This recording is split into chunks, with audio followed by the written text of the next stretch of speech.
Keynesian theory models equilibria in the economy. It explains how the goods market can be balanced and at the same time have excess supply in the labor market. This disequilibrium in the labor market is caused by sticky wage rates and results in cyclical unemployment.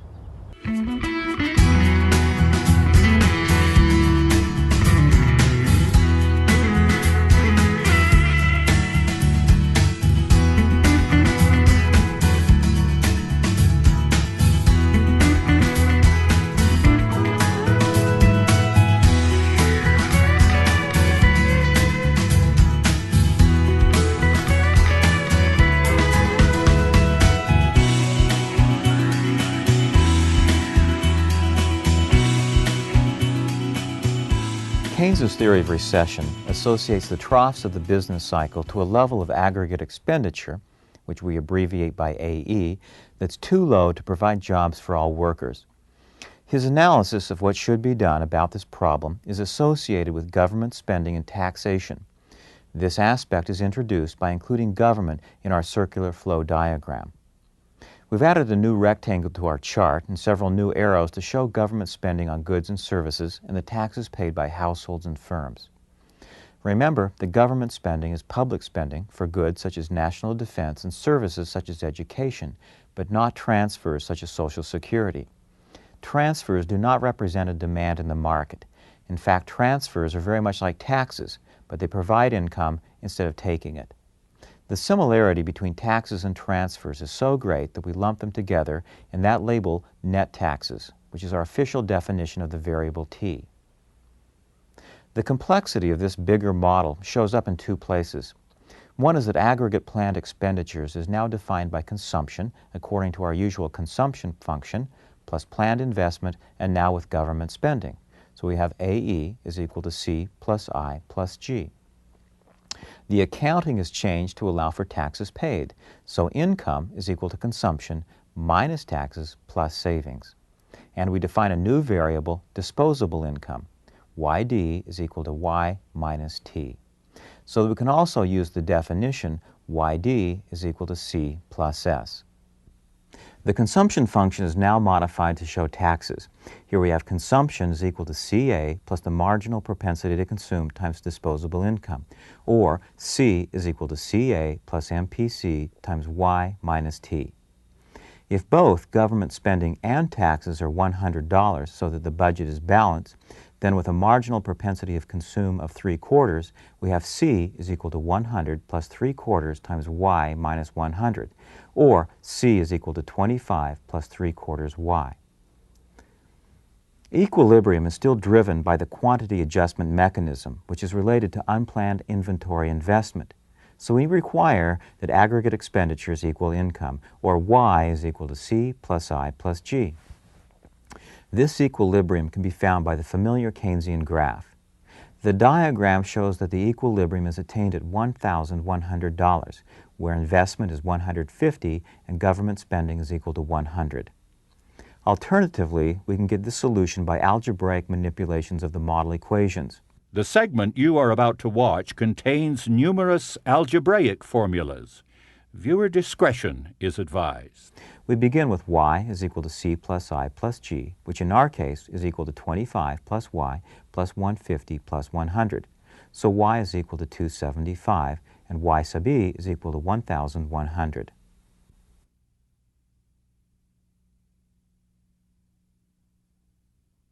Now it's time for Chalk Talk with your teacher, Mr. Garrity.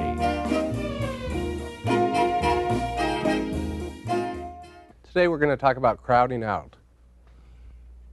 What happens when the government increases spending from this level to maybe this level?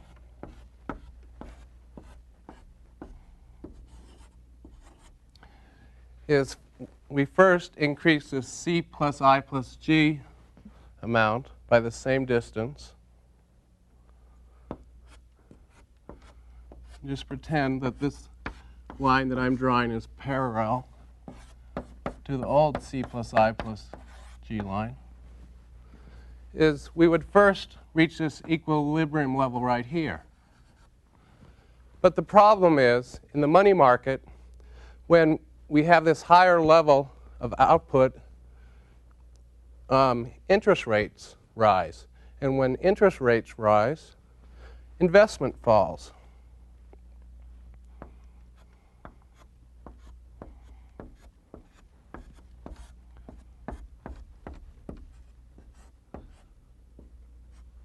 So we have a new lower level of investment here. So we now have to drop our new line. So we have a new C plus I1 plus G1. And the new equilibrium level is right here. So we first went from this equilibrium and then back to this second level of equilibrium. So we went from here to here because of the increase in government spending caused interest rates to rise, and therefore investment fell. And when investment fell, we went from here down to here. That is the crowding out effect. There are three methods of finding the equilibrium for these models: by a graph, by algebra, and by a table. This table reviews the tabular method. In the leftmost column, a range of different possible outputs. Only one will be the solution. In the second column, we calculate the level of consumption that's implied by each of the possibilities from the first column according to the consumption function. For example, the first entry is obtained by plugging the output level of y equals 700 into the consumption function c is equal to 25 plus 0.75y, and that's equal to 550. The third column is planned investment, and the fourth is government spending. Both are constant no matter what the level of income. The fifth column is used to add the second, third, and fourth together to get planned aggregate expenditure. We almost have the answer now. The sixth column subtracts planned output from planned expenditure. This unplanned inventory investment tells us whether the economy will adjust towards greater output or to less. The no or yes in the last column indicates whether an equilibrium is found at the particular level of income assumed in the first column. So as before, 1,100 must be the equilibrium of this economy. Again, we have three different ways to solve this model of the economy. You can use whichever method you like to analyze on models. All are equivalent. Imagine that you're the President's chief economic advisor.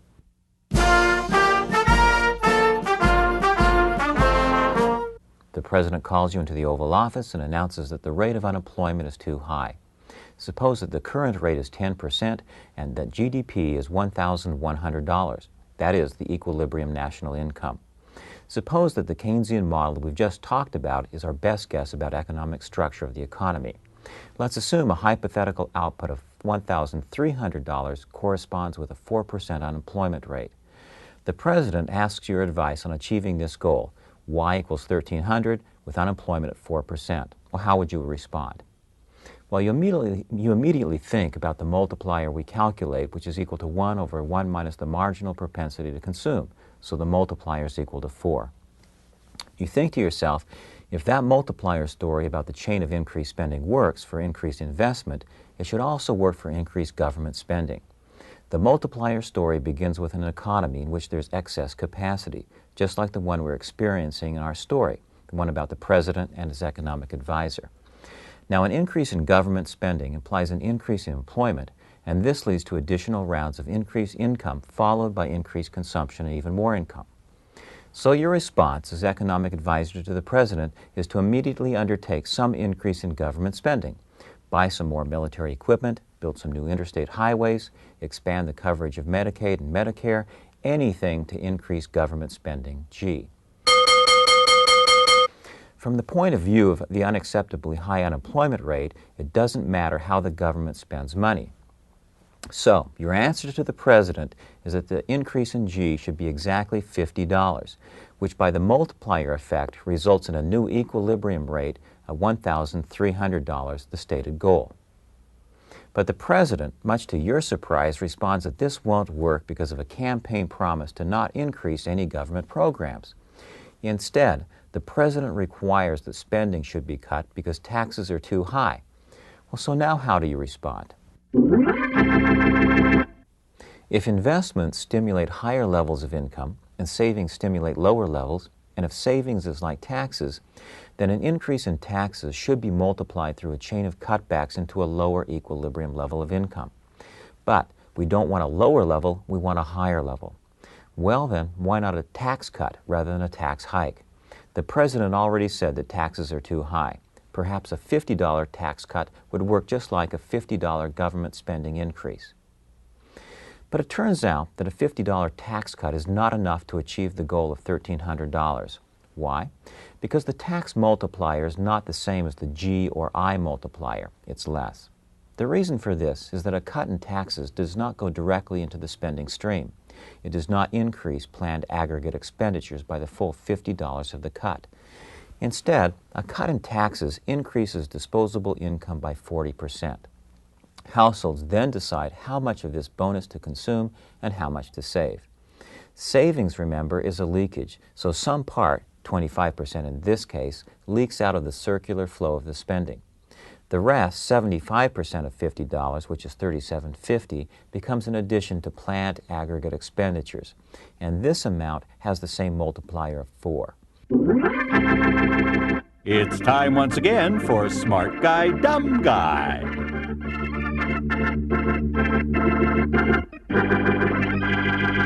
Hey, that multiplier is pretty amazing. How so? Well, every dollar spent rockets the income up $10. That's cool. But how does that work? I mean, if we have the multiplier, then how come we have unemployment? Well, I mean, you've got to understand that the multiplier is a theoretical concept. I mean, the real world's probably a lot more complicated. What, you saying the multiplier doesn't work? No. It works fine. They're just other factors. Econ's complicated enough. Try and keep it simple. All right. Okay, you get an income, right? Yeah. Okay, what do you do with your income? I buy things like food. Right. And what do your purchases do for those people from whom you buy?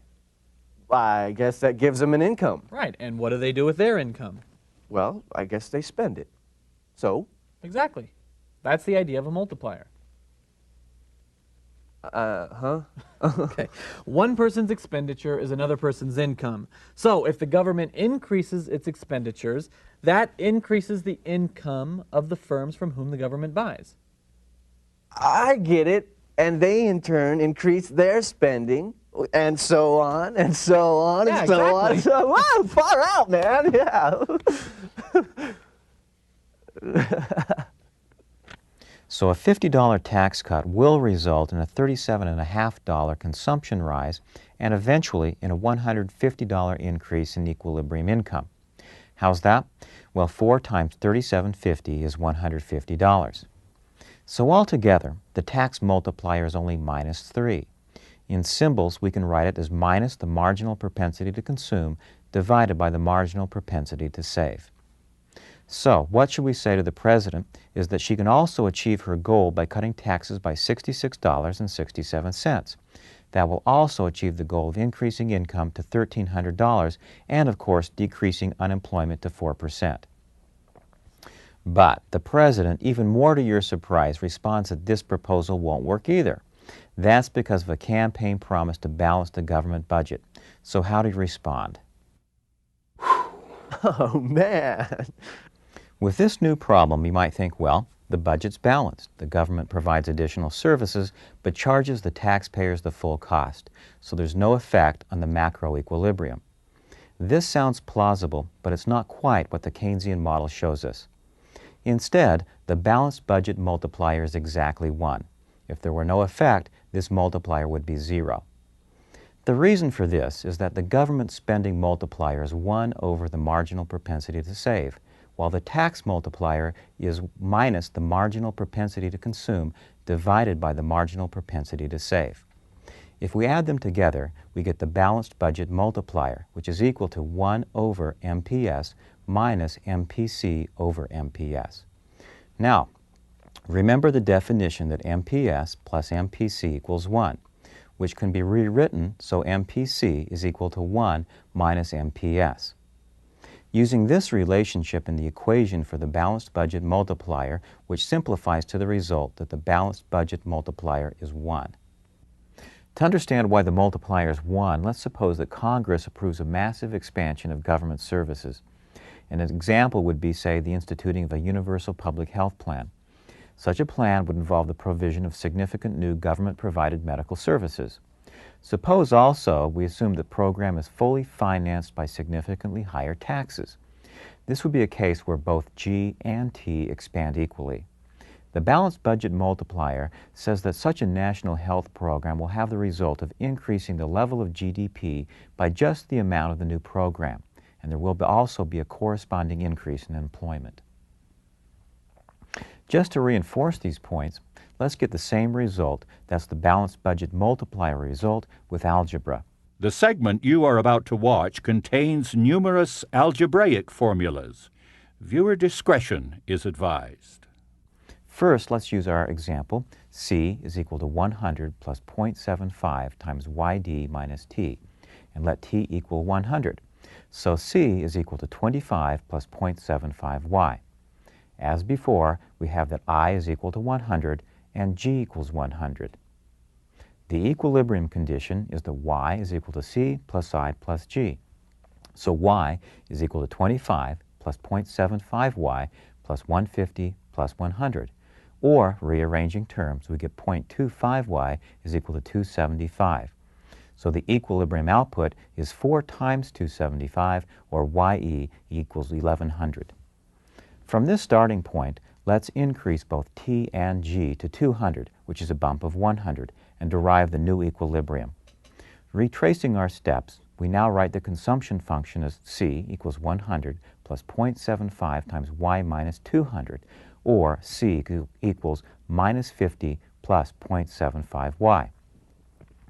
Now, the condition for equilibrium is y equals a minus 50 plus 0.75y plus 150 plus 200, or 0.25y equals 300. So the equilibrium output is 4 times 300, which is 1200.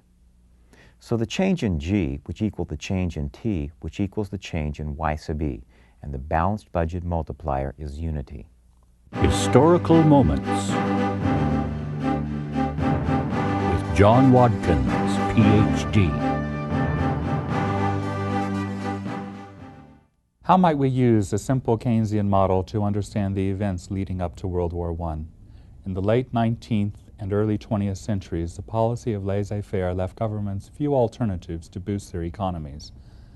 Government could not influence consumption since there were no income taxes.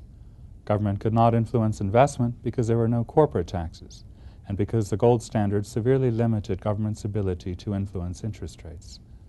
Government could do little to change its spending, since the prevailing wisdom dictated that budgets must balance. The only way remaining to influence the economy was through imports and exports. Remember, an increase in exports increases aggregate demand, and an increase in imports lowers aggregate demand. A country that is trying to improve its domestic economy will restrict imports through tariffs and increase exports by obtaining colonies. This idea provided Keynes with an explanation of World War I. For Keynes, World War I resulted from the European nations attempting to prop up their domestic economies by obtaining colonies.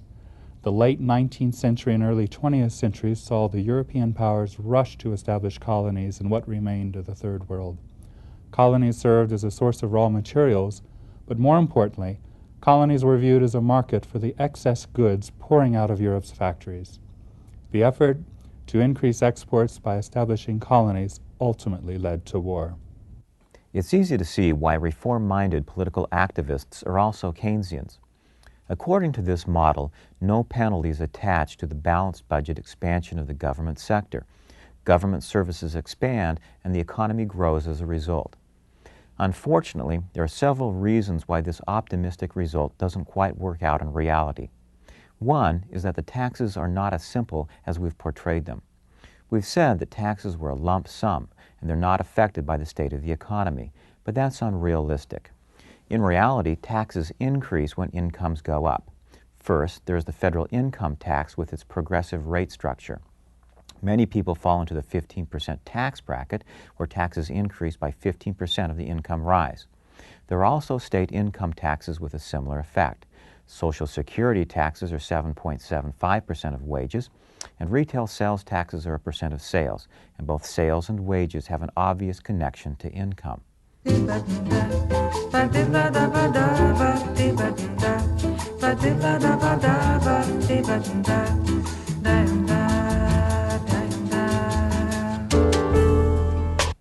We can think about this complication by writing a new tax function.